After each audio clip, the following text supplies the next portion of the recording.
తెలుగు రాష్ట్రాల్లో అతిపెద్ద lift manufacturer lifts ట్రై.com dealership కూడా ఇవ్వబడును. ఏపీలో బర్డ్ ఫ్లూ కలకలం రేపుతోంది. ఇప్పటి వరకు కోళ్లకు మాత్రమే ఈ ఫ్లూ సోకగా తాజాగా మనిషికి కూడా బర్డ్ ఫ్లూ సోకటం ఆందోళనకు గురిచేస్తోంది. ఏలూరు జిల్లాలోని ఉంగుటూరు మండలంలో ఒక వ్యక్తికి బర్డ్ ఫ్లూ పాజిటివ్ అని తేలింది. కోళ్ల ఫారం దగ్గరలో ఉంటున్న ఆ వ్యక్తి ఇటీవల అనారోగ్యానికి గురవగా శాంపుల్ సేకరించి ల్యాబ్కు పంపగా వ్యాధి నిర్ధారణ అయింది. దీంతో జిల్లా అధికారులు అలర్ట్ అయ్యారు. ఇప్పటికే వెంటనే ఆ వ్యక్తిని చికిత్స కోసం ఆసుపత్రికి తరలించారు.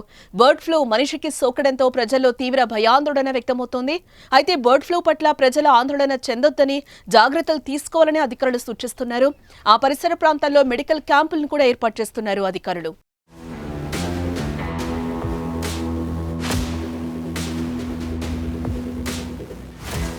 బర్డ్ ఫ్లూ ఎక్కువగా పౌల్ట్రీ రైతులకు లేదా ఏ ప్రాంతాల్లో బర్డ్ ఫ్లూ ఎక్కువగా విజృంభిస్తుందో అలాంటి ప్రదేశాలను సందర్శించడం, వీటితో పాటు సరిగా ఉడకని గుడ్డు, చికెన్ తినడంతో ఈ వ్యాధి సోకే అవకాశం ఉంటుందని అంటున్నారు.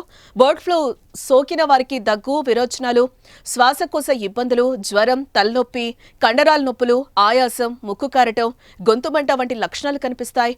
కోళ్ల నుంచి మనిషికి సోకే అవకాశం ఉండడంతో ఇప్పటికే ఏపీలో బర్డ్ ఫ్లూ తీవ్రంగా ఉన్న ప్రాంతాలను రెడ్ జోన్గా గుర్తించి అక్కడ చికెన్ అమ్మకాలపై నిషేధాజ్ఞలు జారీ చేశారు.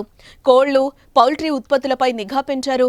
బర్డ్ ఫ్లూతో కోళ్లు చనిపోయిన ప్రాంతాల్లో 10 కిలోమీటర్ల దూరం వరకు చికెన్ షాపులుండొద్దని, చికెన్ గానీ గుడ్లను కానీ తినొద్దని చాటింపు వేస్తున్నారు.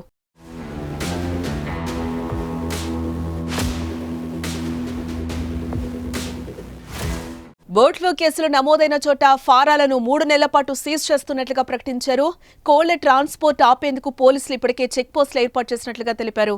ఎక్కడైనా కోళ్లు, పక్షులు చనిపోతే ఆ సమాచారాన్ని తెలియచేయాలని సూచించారు. బర్డ్ ఫ్లూ సోకిన ప్రాంతాల్లో స్టూడెంట్స్ కు మధ్యాహ్న భోజనంలో కోడిగుడ్డు పెట్టొద్దని ఎడ్యుకేషన్ డిపార్ట్మెంట్ కూడా ఇప్పటికే ఆదేశాలు ఇచ్చింది. వలస పక్షులు సంచరించే చెరువులు, కొల్లేరు పరివాహక ప్రాంతాల్లో ఈ వ్యాధి ప్రబలకుండా ర్యాపిడ్ టీంలు రంగంలోకి దిగాయి.